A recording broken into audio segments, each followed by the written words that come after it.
Hi viewers, welcome to SS media. మొన్న తెలంగాణలో ఒక ఆయన నాకు టికెట్ ఇవ్వకపోతే ఫ్యామిలీ అంతా సూసైడ్ చేసుకుంటాం అని బెదిరించి మరీ ఎమ్మెల్యే అయ్యాడు. అది మర్చిపోకముందే టీడీపీ నేత మాజీ ఎమ్మెల్యే జలీల్ ఖాన్ తెరపైకి వచ్చారు. బీకాంలో ఫిజిక్స్ చదివిన అరుదైన నాయకుడిగా గుర్తింపు సంపాదించుకున్న జలీల్ ఖాన్ మరోసారి వార్తల్లో నిలిచారు. ఈయన విజయవాడ వెస్ట్ టికెట్ ఆశిస్తుండడమే దానికి కారణం. అదొక్కటే కారణమైతే ఇది వార్త అయ్యేది కాదు. అయితే ఈ సీటు జనసేన కూడా కోరుకుంటోంది.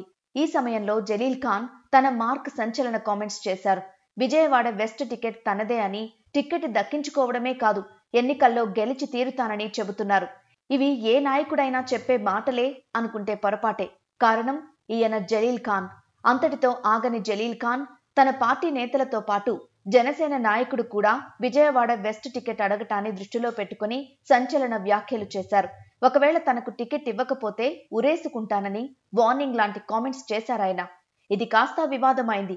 దీంతో ఆ స్టేట్మెంట్ ని కరెక్షన్ చేసే పనికి పూనుకున్నారు. ఇందులో భాగంగా తనకు టికెట్ ఇవ్వకపోతే ముస్లిం మైనారిటీలు ఉరివేసుకోవడానికి సిద్ధంగా ఉన్నారని హెచ్చరించారు. పైగా ఇప్పటికే 2-3 ఆ పని చేయటానికి ప్రయత్నించగా తాను అడ్డుకున్నట్టు కూడా పేర్కొనడం గమనార్హం. మరి ఈ స్టేట్మెంట్ ని బాబు ఎంత సీరియస్ గా తీసుకుంటారనేది వేచి చూడాలి. జనాలు మాత్రం మళ్ళీ జలీల్ ఖాన్ ఈజ్ బ్యాక్ అని కామెడీ చేసుకుంటున్నారు.